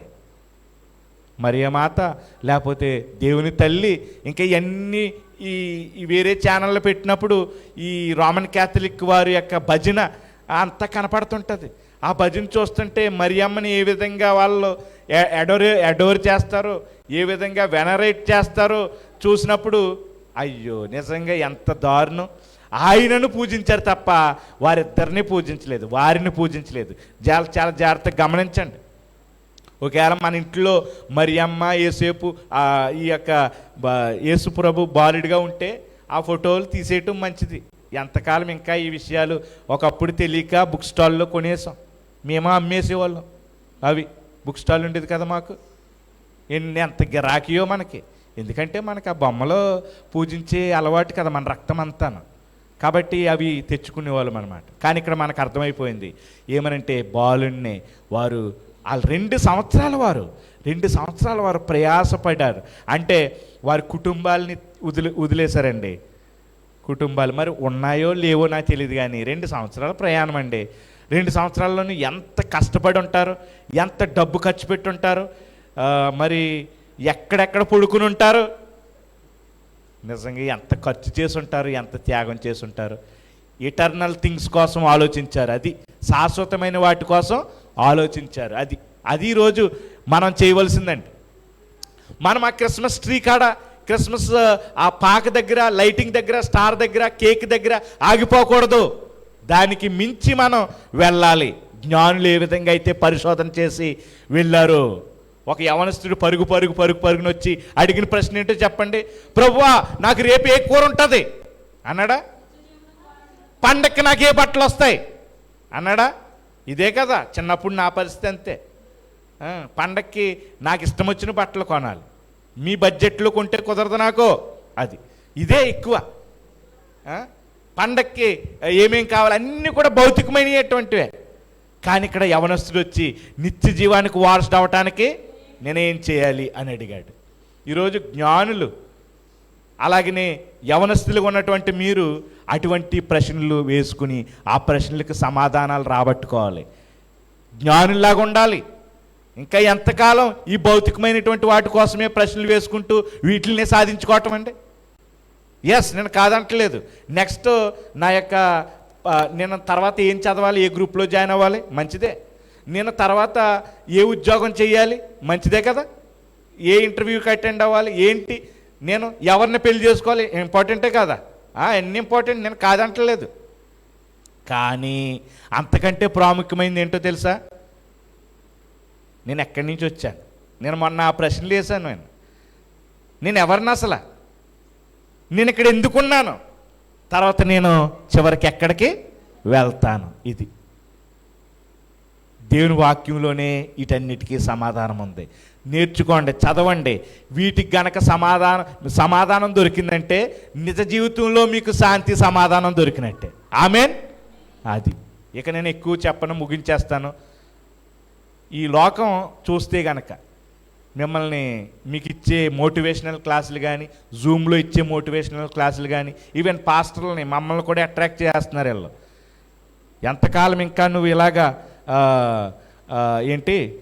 ఎంతకాలం నువ్వు ఇంకా రోజుకి పని చేస్తూ ఉంటావు, నీకు వచ్చే జీతం మీద ఆధారపడతావు, ఎంతకాలం నీకు వచ్చినటువంటి ఆ లక్ష అంటున్నారు, లక్ష ఎక్కడ వస్తుంది మనకి, ఆ లక్ష వచ్చే జీతం మీద ఆధారపడతావు అంటున్నారు. లక్ష అంటే వాళ్ళకి చిన్న మాటలు, మరి ఏం చేస్తావు? ఆ లక్ష మీద నువ్వు ఎంతకాలం ఆధారపడతావు? నువ్వు కాలు మీద కాలు వేసుకుని 5 తరాలు నీకుండేటువంటి ఆస్తి వస్తుంది. వస్తావు మాతోటి బిలియనీర్గా, మల్టీ మిలియనీర్గా అంటున్నారనమాట. నా ప్రాణమా తినుము తాగుము సుఖించుము. ఒక లోకమంతా సంపాదించుకుని తన ప్రాణం పోగొట్టుకున్న వాడికి ఏమీ ప్రయోజనం? ఆలోచించేయండి. జ్ఞానుల్లాగా మనం ఉండాలి. బాగా చక్కగా చదవండి, మంచి ఉద్యోగం సంపాదించండి. కానీ ఆ కాన్సెప్ట్ మాత్రం వద్దు సుమా. ఈరోజు ప్రపంచం ఆ కాన్సెప్ట్ వైపుకి వెళ్తుంది. ఈజీ మనీ, మీరు వింటున్నారా యవనస్తులు? Easy money. ఎవడ కష్టపడటానికి ఇష్టపడలేదు ఇప్పుడు. పొద్దుట 9 గంటలకు వెళ్ళి 5 గంటల వరకు ఉద్యోగం చేసి నెలకి 1,00,000, 1,50,000, 2 లక్షలు ఇచ్చుకోవటానికి ఇష్టపడలేదు. ఈజీ మనీ అంటే నువ్వు ఇది కట్టు అని, ఇదిగో ఇందులో ఈ బెనిఫిట్స్ ఉన్నాయి, ఆ బెనిఫిట్స్ ఉన్నాయి అని చాలామంది ఈ రోజున ఈ కోవిడ్ తర్వాత ఎక్కువైపోయినాయి. ఈ కోవిడ్ తర్వాత ఎక్కువైపోయినాయి. ఎంత మోసాలంటే అవి కట్టేసిన తర్వాత అలా ఏమో అలా ఎదిగిపోతుంటారు. మనం ఏమైపోతాం? అది ఆలోచించేయండి. ఇలాంటి వాటిలో ఉచ్చుల్లో కూరుకుపోయినటువంటి అనేక మంది ఉన్నారు. ఎంత ఆశ. ఇది దురాశ. దేవుడు మనల్ని పోషిస్తున్నాడు. అయితే ఇక్కడున్నప్పుడే మనం ఏం చేయాలి తెలుసా? ఆ విషయాల కోసం మనం పాటుపడాలి. ఇక చివరిగా ఈ మాట చెప్పి నేను ముగిస్తాను. ఈరోజు నేను తొందరగానే వర్తమానం ముగిస్తున్నాను. అయితే ఈ మాట మాత్రం చాలా జాగ్రత్తగా వినాలి. విన్న తర్వాత ప్రస్తుతం మన యొక్క తెలుగు రాష్ట్రాల్లో కానీ ఇంకా క్రిస్టియానిటీలో జరుగుతున్నటువంటి ఆ ఘోరమైన పరిస్థితులను కూడా చెప్పి నేను ముగిస్తాను.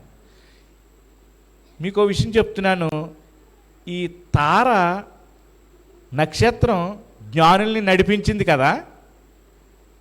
కేవలం ఆ నక్షత్రం మీద ఆధారపడి మాత్రమే వెళ్ళారా జ్ఞానులు?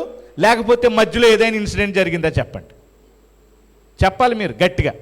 అలా ఏం మీకు అర్థం అవ్వలేదా? మళ్ళీ అడుగుతున్నాను. కేవలం ఇంకా బైబిల్ చూడవసరం లేదమ్మా, మీకు అన్నీ తెలుసు. కేవలం నక్షత్రం మీద ఆధారపడే జ్ఞానులు యేసు ప్రభువుని చేరుకోగలిగారా? మధ్యలో ఏదైనా ఇన్సిడెంట్ జరిగిందా? మధ్యలో ఏదైనా సంఘటన జరిగిందా? ఎంత దారుణం ఏంటండి బాబు! 20 సంవత్సరాలు కింద 30 సంవత్సరాలు వచ్చినాయి మనకి. అమ్మా, నక్షత్రం చూసే వెళ్ళారు. అలా నక్షత్రం చూసుకుంటూ వెళ్తే హేరోదు దగ్గరికి వెళ్ళారు. కేవలం నక్షత్రం అయితే హేరోదు దగ్గరికే వెళ్ళారు. కానీ హేరోదు దగ్గరికి వెళ్ళిన తర్వాత వాళ్ళని ఇంకా గైడెన్స్ ఇచ్చి నడిపించింది ఏంటో తెలుసా? లేఖనం కాదా? పరిసయ్యులు, శాస్త్రులు, ఆ తర్వాత శాస్త్రులు, ఇంకెవరండి? ప్రధాన యాజకులు వచ్చి ఏం చెప్పారండి? ఆ నక్షత్రమా ఇంకా చూడు, ఆ నక్షత్రం అలాగే వెళ్తుంది అన్నాడు, లేకపోతే వాక్యంలోంచి తీసి చెప్పారా? కన్ఫర్మేషనే కదా. బెత్లెహేం అనేటువంటి పురంలో పుడతాడు అంటే అప్పుడు ఏం చేశారంటే కరెక్ట్గా తర్వాత వెళ్ళారు. మీకు ఇది అర్థమైందో లేదో కానీ ఈ థాట్ కేవలం మీకు వచ్చే దర్శనము, ఇప్పుడు మీకు వచ్చేటువంటి కళ, మీకు వచ్చేటువంటి గుర్తు సరిపోదు. మీకు అది వాక్యంతో జత కూడాలండి. వాక్యం లేకోకుండా మీకు కుదరదు అనమాట. ఏదైనా కానీ వాక్యం దగ్గరికి నడిపించిన తర్వాత వాక్యము మనకు మెయిన్. అర్థమవుతుందా? లేకపోతే రాంగ్ డైరెక్షన్లోకి వెళ్ళిపోయే అవకాశం ఉంది. అవునా కాదండి? నేను మిమ్మల్ని అడుగుతున్న ఇంక ప్రశ్న, మీ అధికారం ఏంటో చెప్పండి. మీకు మీ జీవితాల మీద ఉన్నటువంటి అంతిమ అధికారం ఏంటో చెప్పండి. దేవుని వాక్యమా, లేకపోతే ఎవరైనా ఏదైనా వ్యక్తి అంటారా? చెప్పండి. మంచిది, శబాష్, ఆ మాట అన్నారు చాలు. మీకు మీ జీవితం మీద మీకు అంతిమ అధికారం ఏంటో చెప్పండి. దేవుని వాక్యమా, లేకపోతే ఒక ఆయన వచ్చి నా కుమారుడా లేకపోతే నా కుమార్తె అంటే మీకు అదా? చెప్పండి.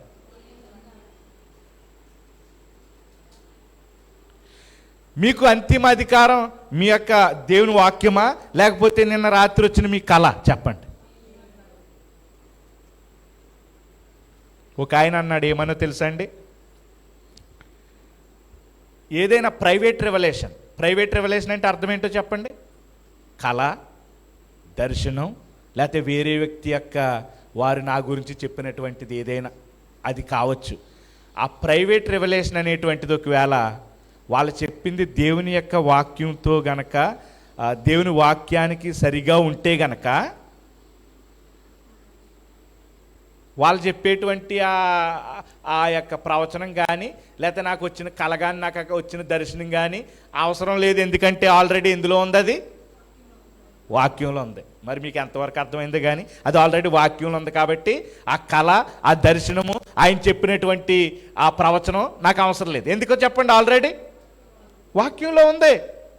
ఇంకోటి ఏంటంటే, నాకు వచ్చిన కళ, నాకు వచ్చిన దర్శనము, వేరే వ్యక్తి చెప్పినటువంటి ఆ ప్రవచనము వాక్యానికి విరుద్ధంగా ఉందనుకోండి, అది నాకు అవసరం లేదు. ఏది? వాక్యంలో లేదు కాబట్టి నాకు అది అవసరం లేదు. ఇది మీకు అర్థమైందమ్మా? ఇది గనక అర్థమైతే మన విశ్వాసం అంతా దేవుని వాక్యం మీద ఆధారపడి ఉంటుంది. అలా ఇక్కడ ఆధారపడిన వాళ్ళు ఎవరైనా ఉన్నారా? మంచిది, చాలా సంతోషం. మరి నేను చెప్పింది మీకు అర్థమైంది అనుకుంటున్నాను. ఒకవేళ దేవుని వాక్యంలో చెప్పిందే ఆవిడ చెప్పింది అనుకోండి, నాకు ఆవిడ మాటలు నాకు ఏమన్నా అవసరమా? ఇంకా అవసరం లేదు. ఎందుకో చెప్పండి, ఆల్రెడీ ఎందులో ఉంది అది. ఓకే చెప్పు అమ్మా, నువ్వు చెప్పడం ఏంటి తెల్ల, ఆల్రెడీ ఇందులో ఉందమ్మా, నాకు ఇది అంతిమ అధికారం, ఎనీవే చెప్పవలే, థ్యాంక్ యూ అంటే చాలు అనమాట. అంతేగాని ఆవిడని దేవుడు అమ్మగాను, వాళ్ళని దేవుడిగాను పూజించకూడదు అనమాట. అది వాళ్ళు చెప్పింది ఏదైనా కానీ వ్యతిరేకంగా ఉందనుకోండి, వ్యతిరేకంగా ఉంటే మన దేవుని వాక్యాన్ని వ్యతిరేకంగా ఉంటుందా? అమ్మా నీకు ఇంజనీర్ గారు లేకపోతే ఎవరో దొరికారు వివాహానికి, డాక్టర్ గారు దొరికారు అవిశ్వాసి, నువ్వు తర్వాత ఆయన్ని మార్చేస్తావు అన్నారు అనుకోండి, కుదురుతుంది? అది దేవుని వాక్యానికి అగెన్స్ట్గా ఉంది. పాపం అలా చేశారు ఒక ఆమెని చాలా ఇబ్బందులు పడిపోతుంది ఇప్పుడు ఆమె. అంటే మామూలు వాళ్ళు కూడా ఇబ్బందులు పడుతున్నారు అనుకోండి, కానీ దేవుని వాక్యానికి విరుద్ధంగా ఉన్నటువంటి ఆ ప్రవచనం దయచేసి మీరు ఎవరో కూడా నమ్మొద్దు. ఈరోజు ఫ్రాడ్ జరుగుతుంది ఈ ప్రవచనాలు పేరిట. దానికి ఎగ్జాంపుల్ మొన్న జరిగిన ఇన్సిడెంట్ కూడా నేను చెప్తాను. ఏంటో తెలుసా ఇన్సిడెంట్? ఒక ఆయన చాలా పాపులర్ వ్యక్తి, ఆయన ఎందుకు వచ్చిందండి, ఆయన రాజకీయాల గురించి ప్రవచనం చేశాడు. రాజకీయాల గురించి మీరు విన్నారో లేదో మరి, నేనైతే నాకు ప్రతి ఒక్కరూ ఒక 15 మంది 20 మంది పంపేశారు ఆ క్లిప్పింగ్. అది నాకు నచ్చంది ఏంటంటే అందులోనూ జ్యోతిష్కులతో పాటు వీళ్ళ ప్రవచనాలు చెప్పినటువంటి వాళ్ళని కూడా కలిపేశారండి, జ్యోతిష్కులతో పాటు. ఎందుకంటే జ్యోతిష్కులు చెప్పారు ఇలా నెగ్గుతారని. ఈ దేవుని వాక్యాన్ని చేత పట్టుకుని పెద్ద పాపులారిటీ ఉన్న స్పీకర్ కూడా అదే మాటలు చెప్పాడు. ఆయన నా కంట్రోల్లో లేను నేను అన్నాడు అని చెప్పాడు. నిజానికి జరిగింది ఏంటో తెలుసా? ఆ పార్టీ ఏమైపోయిందండి? ఓడిపోయింది. ఎంత అవమానం అంటే అప్పుడు ప్రతి ఒక్కరూ ట్రాలింగ్ అనేది వంటిది ఈరోజు జరుగుతుంది. ట్రాలింగ్ అంటే ఏంటండి? అవమానకరంగా సిగ్గుకరంగా చేయటం అనమాట. అందరికీ అవమానకరంగా సిగ్గుకరంగా అందరికీ పంపేస్తున్నారు. ఇదిగో ఇలా చెప్పాడు ఈయన, ఎంతోమంది వెంబడిస్తారు ఈయన్ని. అది అలా ఉంచండి. దాని తర్వాత ఆయన యొక్క భార్య ఏవేవో సమర్థిస్తా చెప్తుంది మళ్ళీ ఆయన్ని. అయ్యో తప్పు అయిపోయింది, మేము సరిగ్గా ప్రవచనం చెప్పలేకపోయాం అని అంటారేమో. అలాంటి అంత బాగున్నావు, కానీ నేనేవే విషయంలో దేవుడు మార్చలేదా? ప్రవచనానికి తీర్పుకి తేడా లేదండి. అయినా నినేవేని వాళ్ళ పశ్చాత్తాపడినప్పుడు ఏం చేశాడంటే వాళ్ళని కొంతకాలం అలా వదిలిపెట్టాడు. తర్వాత నినేవే కూడా ఏమైపోయింది? నాశనం అయిపోయింది. ఈరోజు వాళ్ళకే మనం ఫ్యాన్స్, వాళ్ళ వెంటే మనం ఉన్నాం. ఏమండి ఆలోచన చేయండి. ఒక ఆయన అన్నాడు, ఒకవేళ నీకు పరిశుద్ధాత్మ లేకపోతే నువ్వు మెదలకుండా ఉండు, అంతేగాని దూషించక అన్నాడు. దూషించడం అంటే వాళ్ళ దృష్టిలో ఏంటంటే ఇలా చెప్పటం అనమాట. ఇలా అయ్యో అలా తప్పుగా ప్రవచించి దేవుని నామంలో నువ్వు తప్పు చేసావని చెప్తుంటే అది దూషించడం అంటున్నారు. నేను అంటున్నాను అది కాదు దూషించటం. యేసు ప్రభు పేరట, పరిశుద్ధాత్ముడి పేరట నువ్వేదో నీకు తోచింది చెప్పేసి తర్వాత అది ఫెయిల్ అయిందనుకో, అప్పుడు పరిశుద్ధాత్మ నామంలో నువ్వు దూషించినట్టు. అది అసలైనటువంటి దూషణ. అవునా కాదు చెప్పండి? ఏమో మరి వాళ్ళకి అలా అర్థమవుతుంది. నాకు ఎలా అర్థమైంది ఏంటో తెలుసా? పరిశుద్ధాత్మ యేసు ప్రభు పేరు చెప్పి నీకు ఇష్టం వచ్చినటువంటివి ఇలాంటివన్నీ చెప్పేసి ఒకవేళ అవి కనుక జరగకపోతే అది అసలైనటువంటి దూషణ. ఇలాగ నేను వాళ్ళని పాయింట్అవుట్ చేసి చెప్పటం కాదు దూషణ. ఎందుకని ఇలా చెప్పవలసి వస్తుందో తెలుసా? నేను తర్వాత రోజున ఇలాంటి అబద్ధ ప్రవచనాలు ఎవరో కూడా చెప్పకూడదు. అసలు ప్రవచనమే కాదు అది. ఆలోచన చేయండి. తర్వాత పరిశుద్ధాత్మ యొక్క కంట్రోల్లో ఉండటమంటే ఏంటో చెప్పనండి, జాగ్రత్తగా వినండి. ఈ రోజుని కరిస్మాటిక్ మూమెంట్ అనేటువంటిది ఒకటి వచ్చేసింది. చెప్పండి ఏంటది? అంటే ఎవరు చెప్పట్లేదంటే ముగించేయమని అర్థం. ముగిస్తాను, ఏం పర్లేదు. కరిస్మాటిక్ మూమెంట్ అనేటువంటిది వచ్చేసింది. ఇవన్నీ చెప్పకపోతే నేను దోషిని అవుతానన్నమాట. కరిస్మాటిక్ మూమెంట్ అంటే ఇదే, విపరీతమైనటువంటి ధోరణిలోకి వెళ్ళిపోవటం అనమాట. ఇక ఎక్స్ట్రీమ్కి వెళ్ళిపోవటం. కరిస్మా అంటే గిఫ్ట్స్ అని అర్థం అనమాట. అంటే ఓకే, వీళ్ళు ఇప్పుడు ఏం చేస్తున్నారంటే వీళ్ళు పరిశుద్ధాత్మ కంట్రోల్లో నేనున్నాను, నా కంట్రోల్లో లేని నేనంటే అర్థం ఏంటంటే వాళ్ళకి ఇక భయంకరంగా వాళ్ళు ఏం చేస్తున్నారో ఏమి తెలియదు అనమాట అండి. అర్థమవుతుందా మీకు? పరిశుద్ధాత్మ కంట్రోల్లో ఉండటమంటే ఈ పక్క నుంచి ఆ పక్కకు దొల్లేయటం అనుకుంటున్నారు వాళ్ళు. నేను చెప్తున్న పరిశుద్ధాత్మ కంట్రోల్లో ఉండటమంటే ఏంటి తెలుసా? నా కంట్రోల్లో నేను ఉంటాం. అసలైనటువంటి నాకు ఒక నియంత్రణ అంటూ ఉంది. దాన్ని ఏమంటారు ఇంగ్లీష్లో? దాన్ని సెల్ఫ్ కంట్రోల్, ఆశా నిగ్రహం కదా. ఆశా నిగ్రహం. సమస్తమును క్రమముగాను మర్యాదగాను జరిగించండి అని దేవుని వాక్యంలో ఉంది. నా ఆధీనంలో నేను ఉంటానన్నమాట. నా ఆధీనానికి మించి వెళ్ళిపోను పరిశుద్ధాత్మ కంట్రోల్లో ఉంటే. ఆలోచన చేయండి. ఈ యొక్క గ్రంథకర్తలు రాశారు కదా బైబిల్ని, వాళ్ళ పరిశుద్ధాత్మని యొక్క కంట్రోల్ ఉండి రాశారంటే అర్థం ఏంటంటే వాళ్ళ కంట్రోల్లో కూడా ఉన్నారని అర్థం. వాళ్ళు ఏం రాస్తున్నారో వాళ్ళకే తెలుసు. దాన్నే దైవ ప్రేరేపితం అంటారు, లేకపోతే ఆత్మావేశం వలన రాయటం అంటే అర్థం ఏంటంటే లోకాకి తెలుసు ఏం రాస్తున్నాడు, కానీ తప్పులు లేకోకుండా రాయిస్తున్నాడు. ఎవరు? పరిశుద్ధాత్మ దేవుడు. అది అర్థం. అంతేగాని ఒక గ్రంథం ఉంది, రాయి నువ్వంటే ఆడికి చదువు రాదు, ఏం రాదు, రాయంటే రాయేశాడు. అంతేలాగా రాయేశాడు. ఎలాగా? ప్రింటింగ్ మెషిన్లో మీరు ఎప్పుడైనా చూసారా? ఏమేం ప్రోగ్రామ్ చేస్తే అది అలా రాసేస్తుంది అంతే. వీటికి ఏమి ఒక చిత్తం అంటూ ఉండదో ఏముండదో. అలా కాదు పరిశుద్ధాత్ముడు ఉపయోగించుకునేది ఒక మనిషిని. నా చిత్తము ఉంటుంది, నా చిత్తం అంతా ఆయన చిత్తంలో కలుస్తుంది. అప్పుడు ఏ తప్పు రాదనమాట. అది ఇన్స్పిరేషన్, లేఖనాలు రాయటమైనా కానివ్వండి, లేకపోతే ప్రవచనం చెప్పేదైనా కానివ్వండి. మీకు అర్థమైందా? ఇదంతా నేను ఎందుకు చెప్తున్నానంటే ఈరోజు ఈవెన్ వాక్యం మీద ఆధారపడినటువంటి సంఘాలు కూడా ఏమైపోతున్నాయంటే కరిస్మాటిక్ మూమెంట్ వైపుకి వెళ్ళిపోతున్నాయి. కరిస్మాటిక్ మూమెంట్ బాధకుల వైపుకి వెళ్ళిపోతున్నాయి.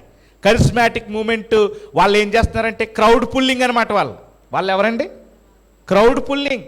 జనాలని భయంకరంగా లాక్కుంటారు. అది జనాలను లాక్కుంటున్నంత మాత్రాన్న వాళ్ళ దేవుని వాక్యం చెప్తున్నారని కాదు. ఆలోచన చేయండి. ఇక నేను ఎక్కువ మాట్లాడట్లేదు, మీరు అందరూ ఈ విషయాలు తెలుసుకోవాలని ఈ దినాన్ని ఇవన్నీ కూడా చెప్పాను. మన సంఘం వాక్యం మీద కట్టబడ్డది, వాక్యం మీద మాత్రమే కట్టబడ్డది. అది ఇంకా నేను ఎక్కువ చెప్పను, వాక్యం మీద మాత్రమే. అదే సోలా స్క్రిప్చర్ అంటారనమాట. ఇంకా మిగతా అన్నీ కూడా మనకు అనవసరం. తల వంచండి, ప్రార్థన చేసుకుందాం. తల వంచండి, ప్రార్థన చేసుకుందాం.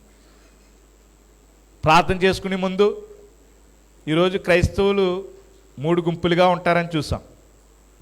మొట్టమొదటి వారు ఎవరంటే హేరోదు, వారి యొక్క బంధువులు హేరోదీయులు. అసలు వాక్యం ఏమీ తెలీదు. ఈరోజు సంఘాలు ఎందుకు ఇలా ఉన్నాయి? ఎందుకు ఇలా ఉన్నాయి? వాక్యం బేస్ లేకోకుండా ఎందుకు ఇలా ఉన్నాయంటే మనకేం వాక్యం తెలీదు. వాక్యం తెలియదు కాబట్టి మనం చాలా కార్యక్రమాలు వాక్యానికి సరిగా లేనటువంటివి చేస్తున్నాం. వాక్యంలో దుర్బోధలు చెప్పేటువంటి వారిని కూడా మనం ఆకర్షిస్తున్నాం. క్రిస్మస్ను ఒక ఆచారంగా చేస్తున్నాం. ఎందుకంటే హేరోదులాగా అసలు వాక్య జ్ఞానం అనేదే లేదు. లోకంలో ఎలాగైతే చేస్తున్నారో అందరూ అలా చేస్తున్నారు. రెండో గుంపు కూడా ఉన్నారు. వాళ్ళకి వాక్యం అంతా తెలుసు కానీ హృదయంలోకి రాలేదు. అందులోకి వేళ నీవు నేను ఉన్నామేమో ఒకసారి ఆలోచన చేసుకోండి. ఏమీ ప్రయోజనం లేదు, ఏమీ ప్రయోజనం లేదు. జ్ఞానం నిన్ను రక్షించదు. ఆ జ్ఞానం కాస్త ఏం చేయాలంటే నీవు నీ హృదయంలో నమ్మాలి. హెడ్ నాలెడ్జ్ సరిపోదు. ఒకవేళ అన్నీ తెలిసి హృదయంలోనికి రాకపోతే ఈరోజు హృదయం అందు విశ్వాసం ఉంచు, నువ్వు రక్షించబడతావు. ఇక మూడో గుంపును చూసినప్పుడు వాళ్ళు ఈ భౌతికమైనటువంటివి సైతం పక్కన పెట్టి శాశ్వతమైనటువంటి వాటి కోసం వెతికారు, నిజానికి కనుగొన్నారు. మొట్టమొదటిలో ఒక నక్షత్రం నడిపించింది వాళ్ళని, కానీ తర్వాత ఆ నక్షత్రం నడిపించిన హేరోదు రాజు అక్కడే పుట్టుంటాడు. ఎందుకంటే రాజు కదా అనుకున్నారు, కానీ నిజానికి లేఖనం తర్వాత వారికి ప్రత్యక్షమై లేఖనం ద్వారా అసలైనటువంటి చోటుకి వెళ్ళారు. నక్షత్రాన్ని ఫాలో అవుతూనే వెళ్ళారు, కానీ లేఖనం సహాయం అక్కడ ఉంది. మనం ఈ యొక్క జ్ఞానుల్లాగా ఉండాలంటే ఒకవేళ మనల్ని వేరే వేరే ఏదైనా ఇక్కడికి నడిపించినా కానీ వాక్యమే. వాక్యం తెలియకపోతే క్రీస్తు తెలీదు. వాక్యానికి మనం అంత ప్రాముఖ్యత ఇస్తున్నాం. మరి మనం ఇస్తున్నామా? మన సంఘం ఇస్తుందా? జ్ఞానుల్లాగా మనం ఉందాం. ప్రార్థన చేసుకుందామండి. ప్రార్థన చేసుకుందాం. ప్రేమ నమ్మకం కలిగిన మా ప్రియ పరలోక తండ్రి, మీకు లెక్కలేని వందనాలు స్తోత్రాలు చెల్లించుకుంటున్నాం ప్రభువా. ఈ ప్రత్యేకమైన సమయంలో క్రిస్మస్ దినాల్లో మేము ఉన్నప్పుడు ప్రపంచమంతా క్రిస్మస్ చేసుకుంటుంది. కానీ ఆ క్రిస్మస్ని మేము ఎలా చేసుకుంటున్నాం అనేది చాలా ప్రాముఖ్యమైందని 3 రకాల మనుషుల్ని మేము చూసాం ప్రభువా. జ్ఞానుల్లాగా నాయన మేము ఉండటానికి సహాయం చేయండి. జ్ఞానులు ఏ విధంగా అయితే శాశ్వతమైన వాటి కోసం వెతుకులాడుతున్న సమయంలో దేవుని వాక్యం వారికి నాయన ఏ విధంగా క్రీస్తు యొద్దకు నడిపించిందో నాయన మాకు అర్థమైంది.